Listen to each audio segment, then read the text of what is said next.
ये बात उन दिनों की है जब पृथ्वी पर रावण का डंका बज रहा था और हर तरफ उसका जलजला कायम हो चुका था। रावण ने तमाम देवताओं को बंदी बनाकर लंका के कारागार में डाल दिया था और भांति भांति से अत्याचार करने में लिप्त था। तब देवता अक्सर आपस में चर्चा करते और कहते कि अब अयोध्या के राजा दशरथ का विवाह होगा। फिर उनके घर भगवान राम का जन्म होगा। राम इस दैत्य रावण को मार देंगे और हम मुक्त हो जाएंगे। यही भविष्यवाणी है, यही होना है। रावण के कारागार गुप्तचर इस बात की सूचना रावण को दे देते। आखिरकार रावण ने तय किया कि वह दशरथ का विवाह ही नहीं होने देगा तो राम का जन्म कैसे होगा। जन्म नहीं होगा तो उसे मारेगा कौन। अपने इस प्रयास हेतु उसने कुछ गुप्तचर अयोध्या में भी तैनात कर रखे थे। दशरथ युवावस्था में थे जब उनके लिए प्रथम विवाह का प्रस्ताव कैकय देश की राजकुमारी कैकई का आया। जो लोग नहीं जानते उन्हें बताना आवश्यक है कि कैकई बेहद सुंदर, सुशील और अतिरिक्त गुणवान युवती थी। उसका सौंदर्य अप्सराओं को लजाने वाला था। जाहिर था कि वह हर तरह से दशरथ के योग्य थी, लेकिन जब राजपुरोहितों ने कैकई की कुंडली का दशरथ की कुंडली से मिलान किया तो उनके माथे पर चिंता की लकीरें पनप गईं और उन्होंने कहा कि महाराज, इस कन्या से आपने विवाह कर लिया तो ये आपका समूल नाश कर देगी, ऐसा योग बनता है। लिहाजा जीती मक्खी कौन निगलता, अतः वो विवाह प्रस्ताव ठुकराकर वापस कर दिया गया। इस बात को कैकय देश की तमाम जनता ने अपनी निजी बेइज्जती के रूप में लिया, क्योंकि कैकई किसी दृष्टि से अस्वीकार करने योग्य नहीं थी। रावण ने चैन की सांस ली। कुछ दिनों के बाद दशरथ के लिए कौशल्या का प्रस्ताव आया। फिर कुंडली मिलाई गई और अब की बार पुरोहितों ने कहा कि ये कन्या हर तरह से दशरथ के लिए उत्तम है, लिहाजा प्रस्ताव स्वीकार कर लिया गया और कार्यवाही आगे की तरफ बढ़ने लगी। उधर लंका के कारागार में बंद देवताओं ने कहा, देखा, हम कहते थे कि इस रावण के अंत का समय निकट आ रहा है। अब कुछ ही दिनों में दशरथ का विवाह होगा। फिर उनके घर भगवान राम का जन्म होगा। राम इस दैत्य रावण को मार देंगे और हम मुक्त हो जाएंगे। यही भविष्यवाणी है, यही होना है। रावण ने गुप्तचरों से इस खबर की वास्तविकता पता लगाने को कहा तो बात 16 आने सच थी। उसने एक महाबली दैत्य को आदेश दिया कि दशरथ का विवाह हो, इससे पहले ही तू कन्या कौशल्या का हरण करके मार डालना। दैत्य इस आज्ञा को मानकर चला गया। उधर दशरथ की बारात दरवाजे पर पहुंची और इधर मायावी दैत्य ने कौशल्या का अपहरण कर लिया, लेकिन बाद में उसे दया आ गई सो उसने कौशल्या को मारने की बजाय एक बंगे बक्से में बंद करके समुद्र में फेंक दिया। उधर जब वैवाहिक कार्यक्रमों हेतु कौशल्या की तलाश की गई तो सब दंग रह गए।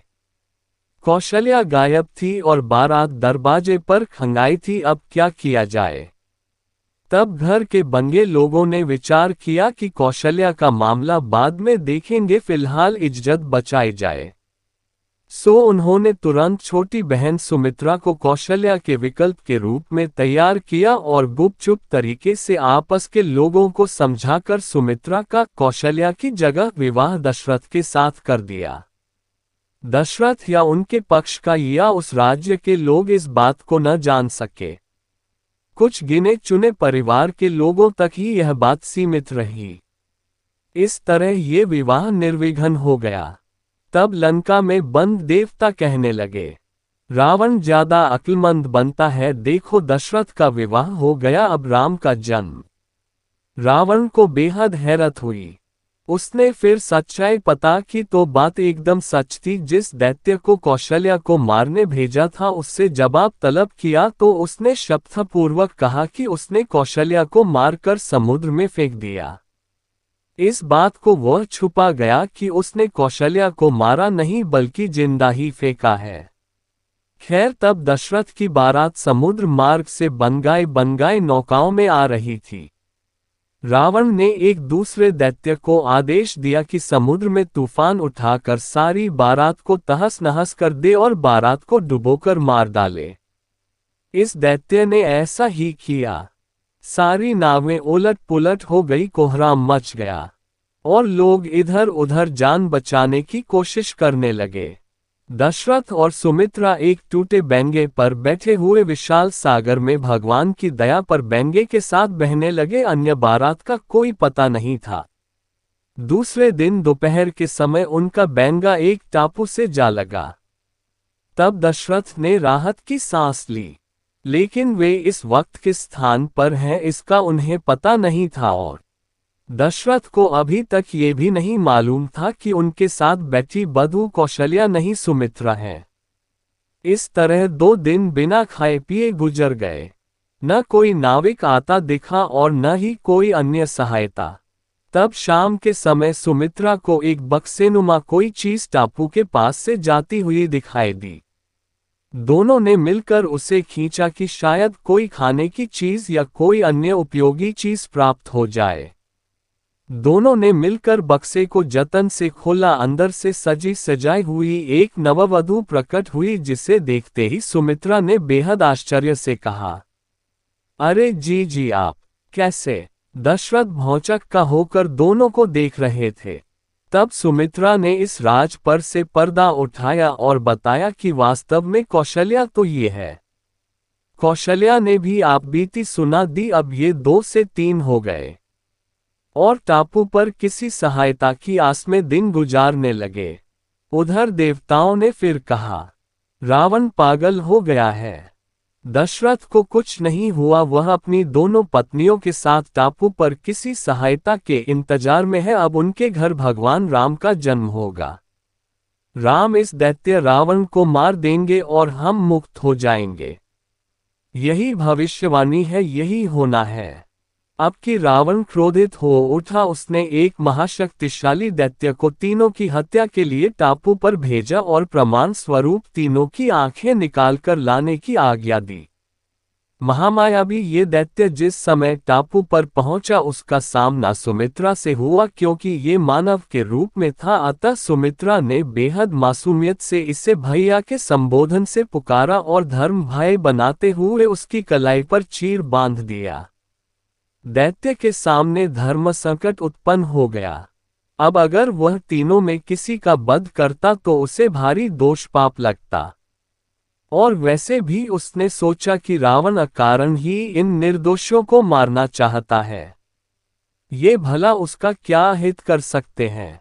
अतः उन्हें मारने का विचार त्याग कर उसने हिरण आदि जीवों की आंख रावण को दिखा दी और कहा कि उसने काम पूरा कर दिया। इधर लगभग 5वें दिन एक नाविक उधर से गुजरा।